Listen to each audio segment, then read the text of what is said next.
Good afternoon. We will continue our discussion. So here, uh, we have now our program number 2. So the same lang yung objective ni program 1 and 2, pero merong difference na kasi focus muna tayo sa output. Ito yung output natin in our program number 2. Okay?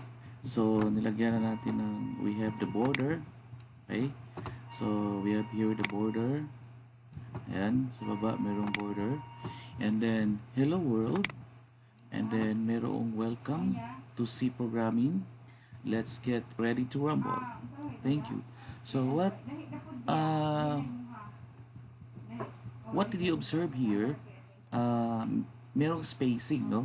So spacing dito, here, and then 2 spaces, and then 3 spaces here, no? So actually napo-program yan. Okay. First, and then napansin natin class in our code merong comments, no? So we have here a comment statement.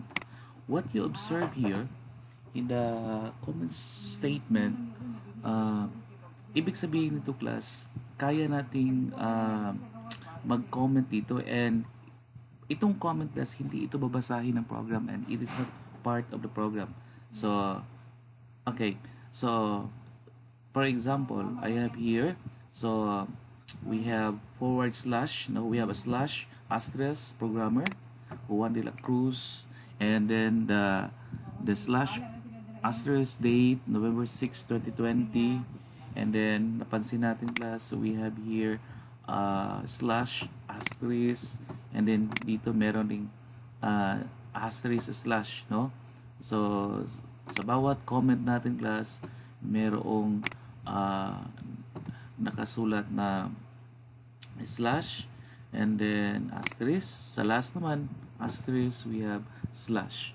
And then this is one of the examples of our comment, si slash asterisk, no, and then asterisk slash, meaning merong beginning, meron din siyang last, no? But another type of comment class is double slash. Okay, just like this one, no? So we have here double slash. Yan. So kung pag double slash ang gamitin natin, ibig sabihin yan, hindi na kailangan magsulat ng double slash sa last, no? So dito lang sa start. Wala na dito, no? Wala na dyan. Okay? So comment statement, a text embedded in a program for documentation purposes. It is usually describe what the program does, who wrote it, and so on. The comments will be ignored by the compiler. So ibig sabihin class, pag meron kang nilagay na comment dyan, tapos lagyan mo ng slash asterisk and or double slash, ibig sabihin class, i-ignore yan ng program. Meaning, hindi yan kasali sa code, no? Ang purpose lang yan is to embed in a program for documentation purposes, no? So usually it describes what the program does, no? Who wrote the program and so on. So just ano lang siya, comment lang siya, and then hindi yan siya babasahin ng program. What if class hindi natin lagyan ng ganyan? So meaning mag-error yung program natin kasi ibig sabihin pag hindi mo lagyan ng mga comment symbol natin, ibig sabihin nun kasali sa program, at pagkasali sa program mag-error yung program natin because hindi yan babasahin ng compiler na. Hindi yan i-recognize as one, pag hindi natin lagyan ng symbol na double slash or slash asterisk class, i-consider yan ng program as is consider yan ng compiler natin as part of the program, at ang tendency nun magka-error tayo. Okay? So, don't forget, pag maglagay tayo ng comment, pwede itong slash asterisk on, then at the last naman asterisk slash or double slash na lang sa before ng statement natin para ma-consider siya as a comment statement. Okay? Another is printf. We have here the border, no? So this one, ito yung output niyan. Okay? Okay. Napansin natin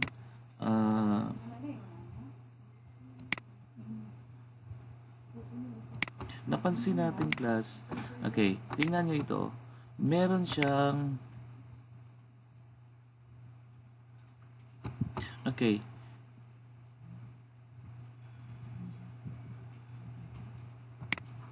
meron siyang slash n.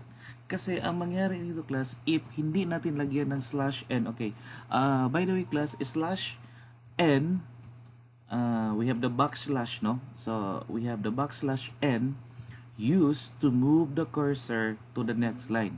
Okay, pag hindi natin lagyan ito class ng slash n dito, ibig sabihin class, itong hello world natin mag-connect yan dito, no? So in order to move that one to the next to move the cursor to the next line, ibig sabihin maglagay tayo ng slash n. That is the purpose of slash n here. Okay? So just like this, slash n, ibig sabihin move to the next line. Okay, dito, hello world slash n. Ibig sabihin class, yung next natin na input, ipapasok natin to the next line. And then, ito yung output niyan.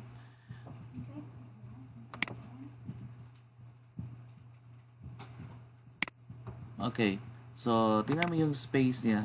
We have here a single space. Now, we have here welcome to C programming, and then we have dalawang backslash n. Ang nangyari ito class, the cursor move to the next to line. Okay, so ito ha, pansin natin to, next to line. Ayan, okay, next to line. And then let's get ready to rumble. So we have here expected, we have here 3 lines here. Okay, 3 lines here. Ayan, okay, so ganun lang yan ka simple, no? So used to move the single backslash n used to move the cursor to the next line. And then we have here an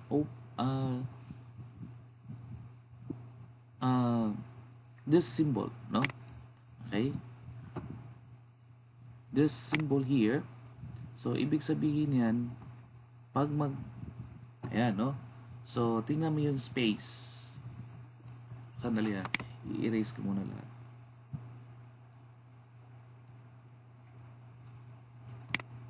Okay, so tingnan mo yung this symbol here. Yan. Tapos ito. Saan ba yan? So somewhere here. Ito yon, no? So nakita nyo class, nilagyan na yan ng space from that point.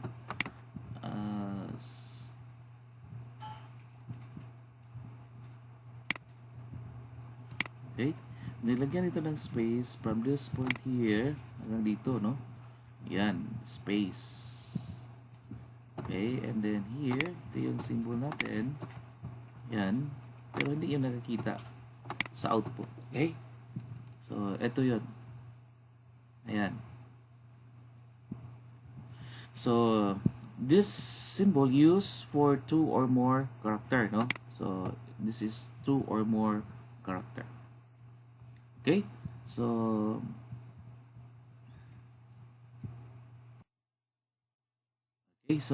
we are now in our compiler.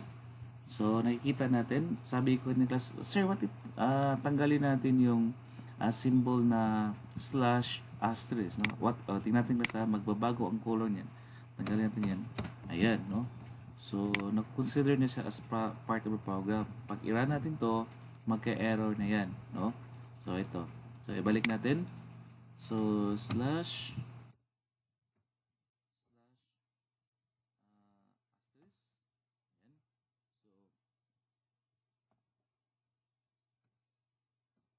So and then ito, tanggalin natin. Meaning, hindi na siya part ng comment. So ibalik natin. Open curly brace signifies begin. And then we have here this one. So we have here an open curly brace signifies begin, and here the closed curly brace signifies end. So ito yung mga comment natin, no? And then of course the name of the programmer and then the date. So okay, try natin i-run ito. First, save muna natin. File, save as. So hanapin natin sa desktop yung folder niyan. C programming exercise. Okay, program 2. And then make it your class. This is not C++ but C program. Okay, so C program 2 and then save. Okay, so run natin. So execute, compile and run. Okay, here we go. So nakita niyo. So ito yung statement, wala na, no? Yung comment statement. So yung output natin, so dito nag-start, hello world, and then yung /n, ibig sabihin isang line lang, no? Move one line. Here tingnan natin dalawang /n, so ibig sabihin nito 2 lines, 3/n. So we have here 3 lines, and of course /n, so single line lang ito. So this is now our output. Okay, so ganun lang kadali. Okay, so our first task is the same with our program 1 and 2, but then in this task you must be creative, no? So you're going to maximize the space in your desktop, no? The space in your output screen, just like this. So I have here an example. So it is about it's just about printf lang naman. Okay, so we're going to use our knowledge in /n, no? So spaces, more on manipulation. So this is an example. Okay, so i-run natin yung program na to. So in your task number 1, so kayo nang bahala. You must be creative enough to use the space in your screen. Okay, so save muna natin to. So file, save as. So desktop, and then yung folder natin C programming exercises. Okay, so here lagyan natin na this is task 1. Okay, and then save as C, no? And then save as type, so C natin, don't forget sa C ito and then save. Okay, let's run the program, execute, run. Okay, so this is now the output. So in this case, in your part, be creative enough. So maximize the black screen here, and then you can do anything, no? As long as you're going to maximize the black screen, and pwede din ganito yung output nyo, or kayo, you have the freedom, no, to choose your design. But this is our task 1. We're going to maximize the screen, kahit anong design gusto nyong ipasok dyan. And then your output, your first output, your task number 1 output class, you need to print screen your output, and of course put it in one folder. And then of course in one folder class, kailangan yung 2 files, no? You're going to send to me in my email the